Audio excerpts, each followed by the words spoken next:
Titania, thank you for coming on back to the Easy Prey podcast. Thank you so much for having me. It's always a pleasure. Awesome. So, for those that didn't hear your previous interview from I think about 2 years ago, can you give the audience a little bit of background about who you are and what you do? Sure. So, Titania Jordan is my name, and protecting kids online and in real life is my game. It's a horrible, horrible, cheesy thing to say, but no, it's not a game. It's actually very serious, Yeah, and that's what um, that's what I'm tasked with. That's my mission in life. And as the chief parenting officer at Bark Technologies, we help to protect close to 7 million children across the nation using artificial intelligence to alert parents and caregivers to digital dangers, whether it's dangerous content or dangerous people that are usually buried deep within children's digital signal. So not only is that what I do professionally, but I'm also a mom, and so I'm living this in real time. that's good that it's for you. It's practical and not theoretical. It's easy to for people who don't have kids or their kids are grown and up and out to say, here's what you should do. It's a little different when you have children of your own that you're living it. Yeah, I am feeling the pain acutely with a son who is now in high school. And, unfortunately, I didn't know everything that I know now when he Hmm. was 5, 6, 7, 8. And all of the mistakes that I made as his mom, I'm now using that and helping to educate every family I can so they can avoid those same things. That's awesome. I appreciate the work that you do. I know lots of people who love your guys' product and speak very highly of it, and so I'm really happy with the service that you guys are providing. But today we're going to talk about. I don't want to say it's. I guess it's somewhat. It's a trending type of cybercrime, and that's virtual or cyber kidnapping. Yeah. So is there, and there's a particular news story we'll talk about, is there a difference between virtual and cyber kidnapping, or are they basically the same thing and just a terminology thing? Yeah, to me, they're basically the same thing. It's any sort of kidnapping that it doesn't involve an actual moving of a human in real life from one place to another against their will falls into that category. Gotcha. So let's talk about the back in January, Yeah. there was a national news story about a uh, teen foreign exchange student who got caught up in a virtual kidnapping and a ransom was paid. Can you go through and give us kind of a rundown of what happened in that story? Yeah, he was contacted by what he thought was Chinese government officials, and coerced, convinced to self-isolate in Utah, I believe. Um, and essentially, he was living in fear. His family was living in fear for his safety, and all for nothing. It was a scam. And so thankfully, he was found healthy and alive. But that's not always the case. Yeah. And so it was a situation where the scammer was talking to both him and his parents at the same time, telling him to do things that would provide evidence to the family that he actually physically had been kidnapped and to kind Yeah, of provide that supportive. yeah. I mean, the level of deceit and the mastermind behind all of this is pretty incredible. The lengths to which these bad actors will go to concoct stories and essentially extract information, funds, illicit media from these victims. Hmm. Yeah, it's particularly disturbing. And is there a particular type of individual or family that these criminals are targeting, or is it pretty much wide range? So, great question. Two-part answer. In this specific case, that actually prompted the FBI to release a public service announcement on January 3rd of 2024, letting people know that Chinese police imposters incorporate aggressive tactics to target US-based Chinese community. Like, this is a problem, so Hmm. much so that there's a FBI PSA out now. Wow. And so that is one specific demographic that is being targeted. That said, based on our work at Bark and my work in the online safety space, children, adults too, are victims every single day, whether it's the rise in sextortion, or bullying schemes that escalate to more, drug and alcohol related issues, cyberbullying issues. I mean, there's so many things that are problematic about this digital environment Yeah. that you're in, if it's unmonitored and unfiltered. So yes, scams are on the rise. Children are being harmed at increasingly alarming levels.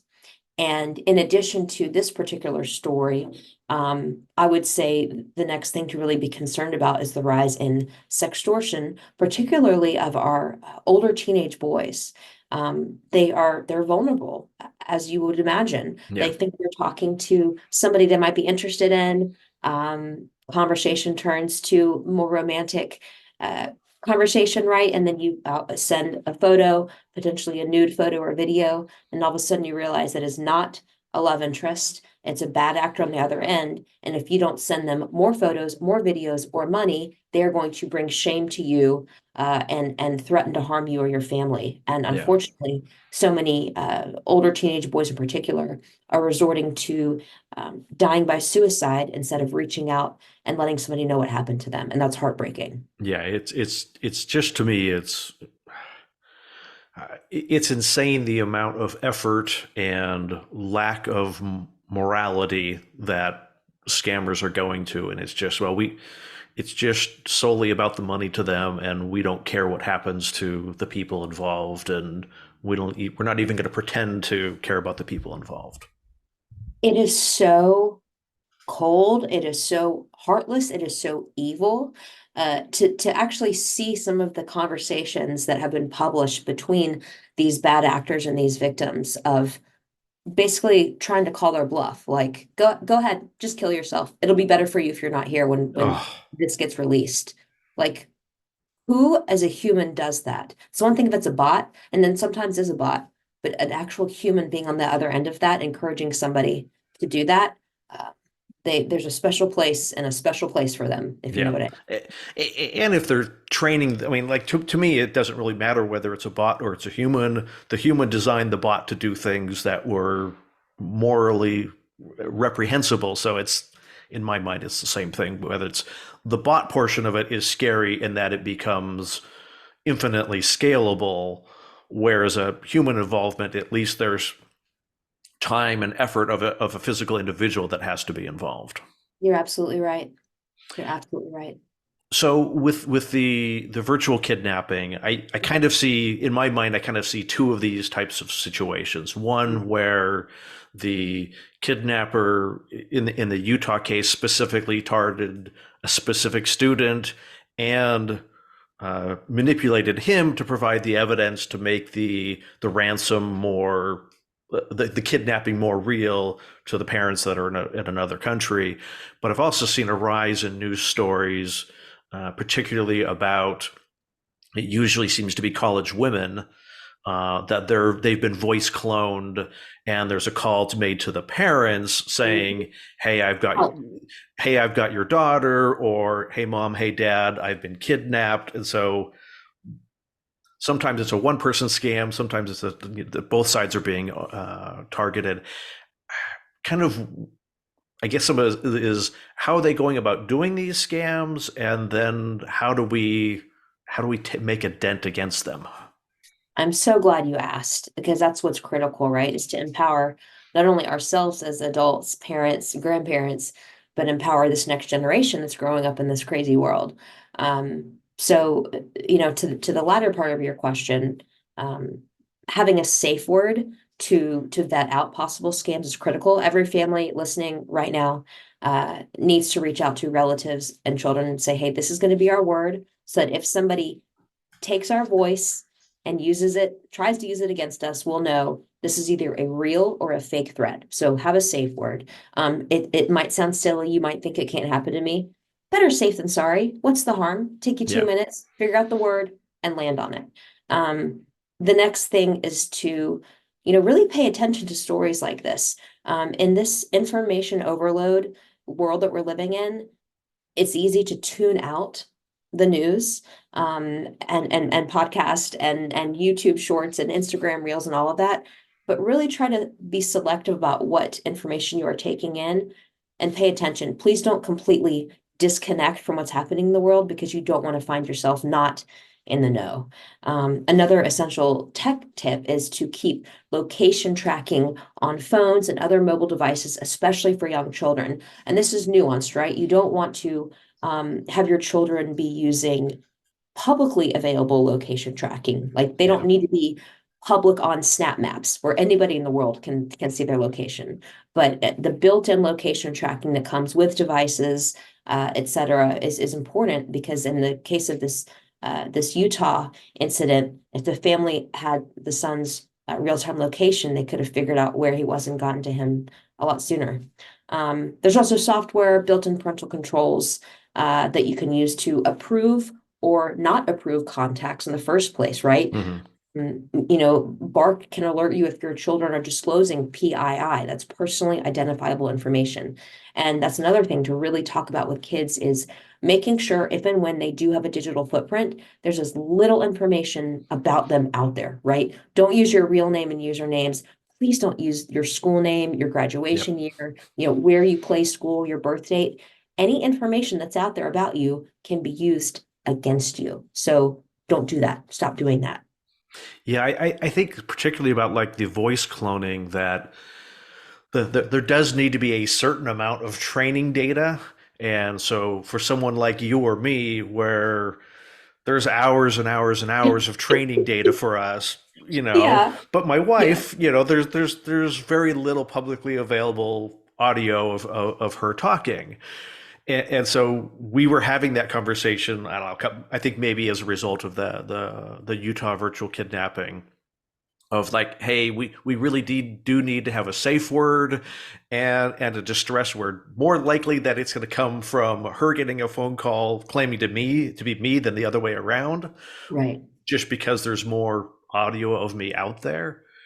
But it makes me think of the kids that are just that there's so much of us online digitally now that we're, hey, here I am in on vacation. Even if you're posting even if you're doing the good practices of not posting your videos of your vacation while you're actually out of town, but you're still posting a video with audio that can then be used for training data.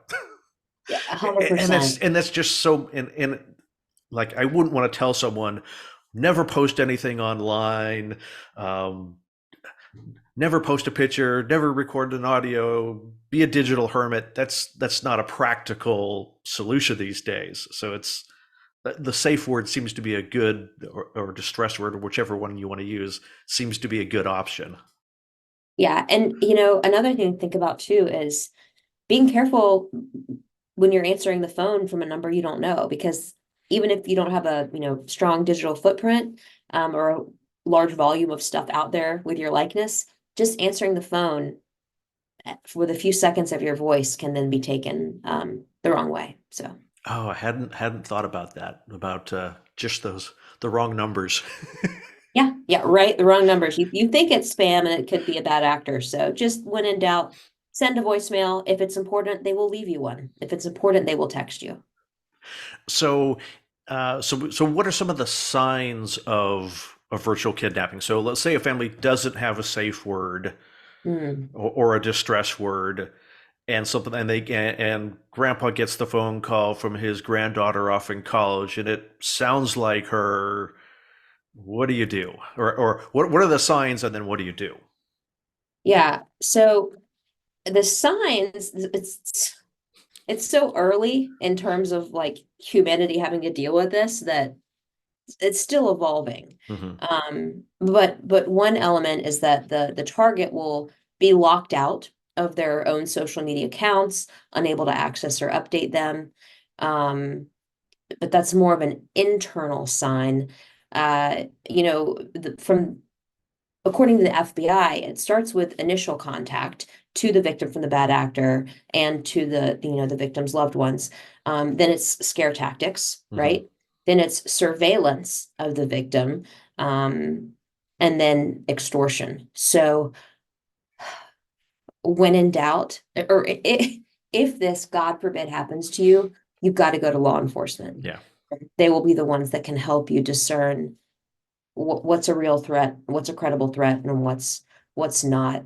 But you absolutely need to report it, despite what the threat might be, and lean on the professionals to help you. Yeah, that seems to be consistent thing I hear is don't go to in these kind of ransom things, on the ransom person telling them whatever you do, don't go to the authorities. That Right. sounds like what I should be doing. Yeah, whatever they tell you to do the opposite. And full disclosure, I am not, I'm not an Yeah, FBI negotiator. Please don't take what I say for any sort of legal or healthcare advice. yeah, But if it's happening to me, that's what I'm doing, yeah, no matter what they tell me. yeah. I think that would be my perspective also. Is I've got a second phone that I can dial 911 on and turn the volume down where I can't hear them, but they can hear my side of the conversation. So, Yeah, or even if you really are afraid of their threats, use an end-to-end encrypted form of media, right? You can download maybe WhatsApp or Kick or Signal, and reach out to somebody and say, "Hey, this is happening. I need you to contact law enforcement because I know mhm. your house isn't bugged or whatever." No, that's like the next level. Yeah. And if when you're in duress, you're probably not going to be thinking of that, especially if you're not tech savvy whatsoever. But it just do not fear. It's got to be the common theme. Like, you have to regain control of your safety, of your family's safety, and put these bad actors in their place. But I think part of it is we're having this conversation. You said, when you're emotional in the midst of it, you're not going to think, "Hey, I need to do end-to-end encrypted communication with someone else to have them verify." But I Right. think the whole point of the conversation that we're having is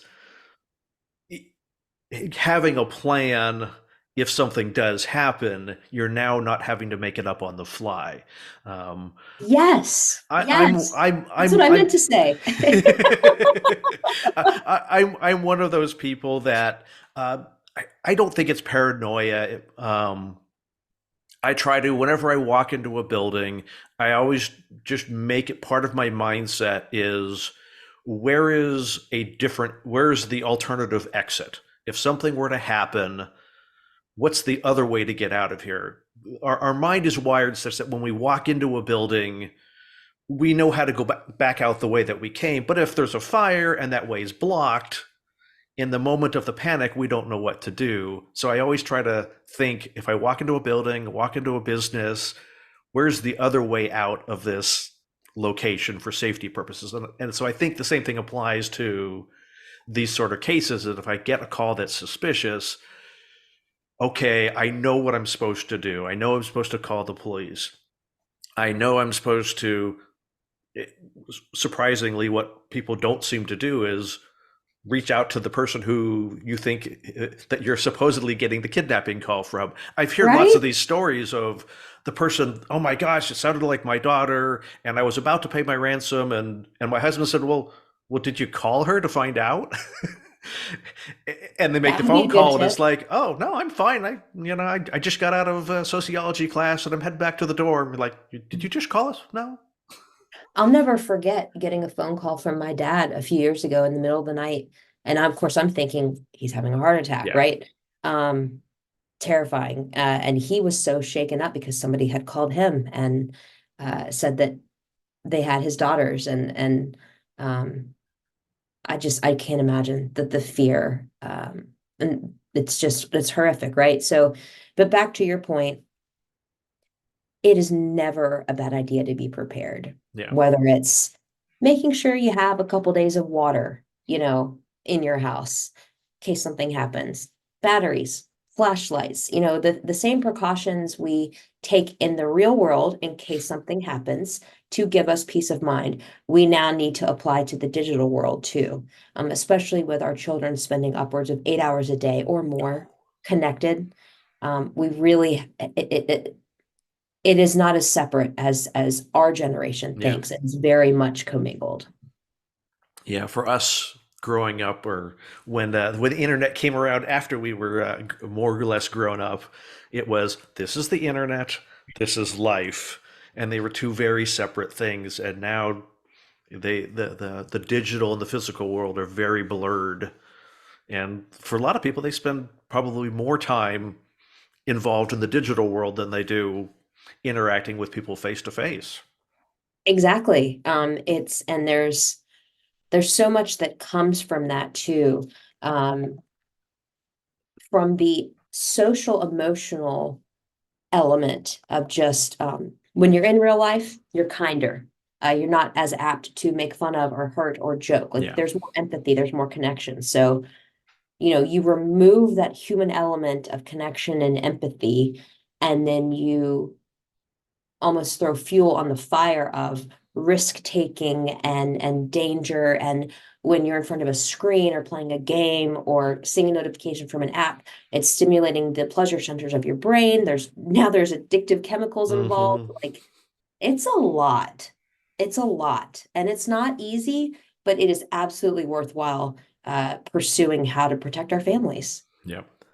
It's interesting. Even like I'm thinking about just specifically the virtual kidnapping and the cyber kidnapping, whatever you want to call it, and and Bark's general kind of uh, uh, view that a lot of this is an opportunity to have a conversation.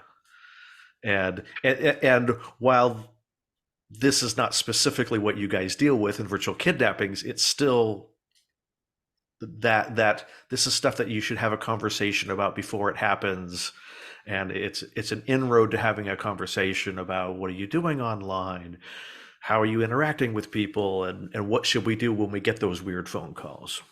Yeah, and if you don't know where to start, like use this podcast, listen to it with your kids. Google digital kidnapping, extortion, sextortion if your, child's old enough. It's one thing to tell your children about things that are potentially scary, right? A lot of times, I've done this with my own parents, like, okay, that's not going to happen, right? Not too worried about it. You're just worried about me because you're my parent. But if you Google news stories of things that have actually happened to other people and Mm, just say, like, I don't want this to happen to you, to us. So let's figure out how we can make sure this doesn't happen to us. Not that it will, but if we have a plan, yeah. it's less likely to. And it makes it more real for them.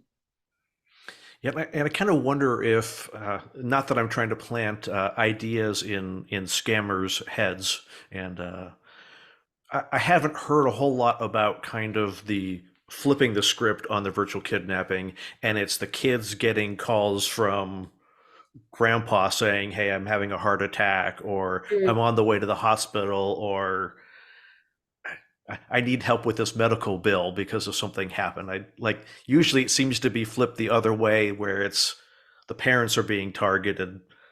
I wonder if the day is coming when the kids now are going to be targeted with scams about their parents. Oh, absolutely. I mean, it's it's never a dull day Yeah. in the world of AI and tech and social media. But I think that hopefully and thankfully this generation is slightly more savvy and more aware and honestly just more skeptical. Yeah. This generation does not necessarily take things at face value. Hmm. And so they will ask questions and poke holes. And hopefully once they move beyond the fear of the in the moment terror, they can say, wait a minute, is this real? I wonder if it's an interesting entry point into having a conversation with your kids, saying, as opposed to saying, "Hey, I'm hearing other kids are being targeted with this," but to say, "Gosh, I hear that people my generation are being targeted with this. What do you think? What do you think some of the things that I should do are?" Yeah.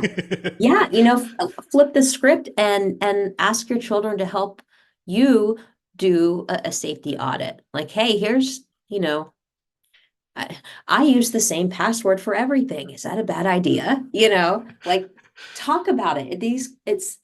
That's what's key in having a strong relationship with your friends and family is multiple candid conversations about these issues and really talking through and navigating it together. Um, your kids will probably give you a few gems. Yeah. Hopefully they have, a strong digital citizenship curriculum in school and then they're learning things that they can teach you. And I'm sure even if it's not stuff they're learning in school, there's plenty of stuff they're learning online and hearing about that they can Yes, say, hey, no, I heard about the, hey, dad, I heard about this scam. Hey, mom, I absolutely. heard about this thing that's targeting, parents of college students.